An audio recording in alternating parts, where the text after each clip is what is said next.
What's up, Switch? I'm Jeremy, and I'm so excited you are back for week 2 of Overrated. So last week, we found out some of your favorite things. This week, we want to see if you can do it again because we want to know a little bit more about you. On the count of 3, I want you to tell me what is your favorite dessert. 1, 2, 3. All right, let's try this again. Now, everybody competes. On the count of 3, I want you to yell out your favorite sports team. 1, 2, 3.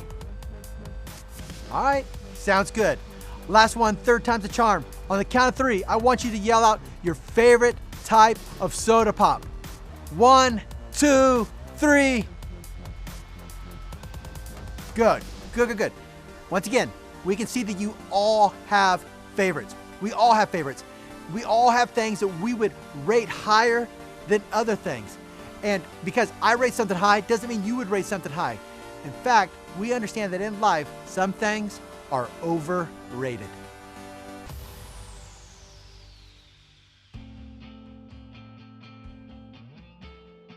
As a kid, if you would have asked me who is the best basketball players in the world, I would have said Larry Bird, Magic Johnson, and my dad. Now, I know you're probably thinking, my dad's overrated. But as a kid, for whatever reason, he would always beat me.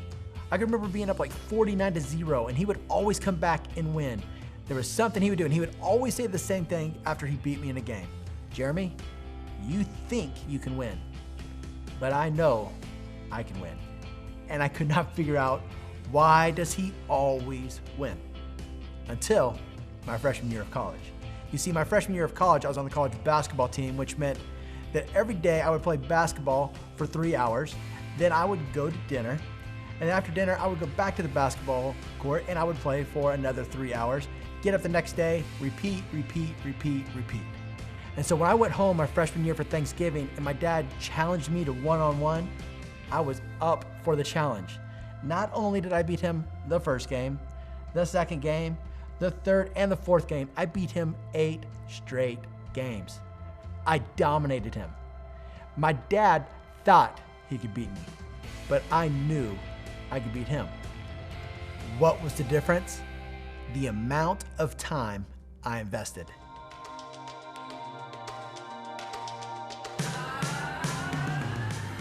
If you were here last week, we kicked off a series called Overrated. And as we all know, there are some things in life that are overrated. In my opinion, there are things that are overrated. First thing, oscillating fans. You know what I'm talking about? A fan that goes like this and turns like this and goes back and forth. So you're either sweating to death or you're freezing to death. Overrated. Another thing that I think is overrated is car shades. You know what I'm talking about? The things that people put into the windows to keep their car from getting hot. Whose car needs sunglasses? They're overrated. And probably one of the most overrated things, and some of you guys are going to disagree with me, is body hair. Now, the reason I say that is when I was growing up, my mom would always say the same thing. Hey, Jeremy, eat your green beans. It'll put hair on your chest. And so my whole life, I was eating all these greens, all these vegetables, because I wanted to put hair on my chest. Especially when I got to junior high and I realized everybody else seemed to have a little bit of hair in their armpit and I didn't. So I ate my vegetables. I prayed my prayers and I took my vitamins like Hulk Hogan would. And I remember thinking, God, just give me one little hair. But now, as an adult, I shave my armpits. Why? Body hair is overrated. Now, if you were here last week, we talked about things that are a little bit bigger when it's overrated. Yeah, body hair, things like that, that's fun. But what happens when it's something that's important or something that you believe? What happens when the thing that is overrated is connected to God? And last week we looked at trying to be like Jesus is overrated. This week I want to take it a step further. Here's what you need to know. Spending time with God is overrated. Now, just quick poll, raise your hand if this is true for you. How many of you think that spending time with God is overrated? Raise your hand, don't say anything. Look around, look at all those people. It's interesting. Not a lot of hands went up. None of us would say that spending time with God is overrated, but sometimes based on how we live, our lives say that. So let's play a quick game of tell the truth or burn a lake of burning fire. All right, so ready? Here's how the game plays. How many of you, be honest, have spent time with God every day this month? Raise your hand. Not every hand went up. which is interesting. Why is that? Let me tell you the reason that most of us don't grow spiritually. The first one is we don't know how. The second would be this: we think it is overrated. We don't think it will work for us. We don't see the value. And because we don't see the value, we don't give it time. Or maybe we give our time to things that we think are more important, or to things that just may be more urgent. So who or what in our lives is more important than God? I heard a guy named Louis Giglio say this. He said, if you follow the trail, you'll find a throne. So it's sort of like the Wizard of Oz and following the yellow brick road.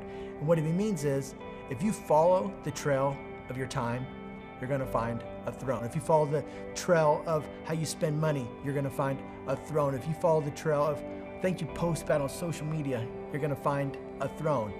And whoever or whatever sits on that throne, that's the most important thing. That's the thing that you worship. If you're like me, it's not that I believe something is more important than God, but I just seem to let what is urgent replace what is important. There's a story in the Bible of a woman named Martha who could relate. If you have a Bible, turn to Luke chapter 10, starting verse 38. And it says this: as Jesus and the disciples continued on their way to Jerusalem, they came to a certain village where a woman named Martha welcomed him into her home. Her sister, Mary, sat at the Lord's feet listening to what he taught. But Martha was distracted by the big dinner she was preparing. And she came to Jesus and said, Lord, doesn't it seem unfair to you that my sister just sits here while I do all the work? Tell her to come and help me. There's a difference between what is important and what is urgent. And Martha was doing all the urgent things. Being a good host was good. But as we'll see, Jesus wasn't as concerned with her work and her time. Jesus was more interested in her heart and their relationship. Listen to how Jesus responded. He said this: my dear Martha, you are worried and upset over all these details. There's only one thing worth being concerned about.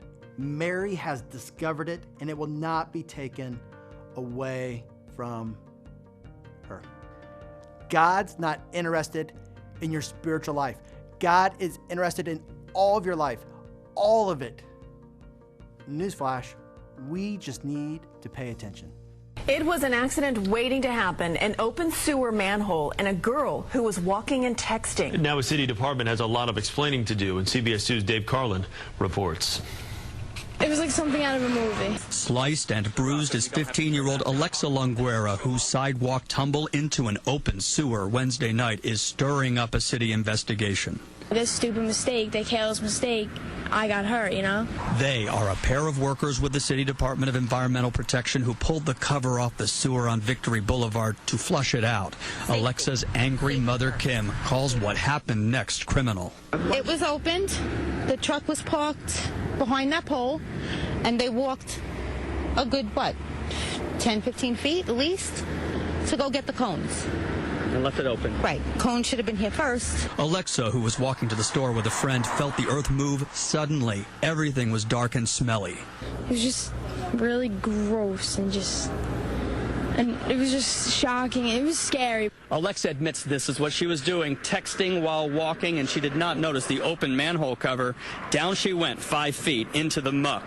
It was over my head. She says an apologetic DEP worker helped her get out. She went to the hospital, and the city opened the investigation, issuing this statement: we regret that this happened and wish the young woman a speedy recovery. Regardless if I'm texting or not, like if there was cones there, I'm going to see a big orange cone. The family may sue the city. Medical bills are mounting, and Alexa lost one shoe. Do you want that shoe back? No, I could just stay there. Dave Carlin, CBS 2 News. You know why so many of us miss Jesus or fail to spend time with him? Because we don't slow down. We don't look up. We don't pay attention. There's a difference between what is urgent and what is important. And you have to figure out which one is overrated.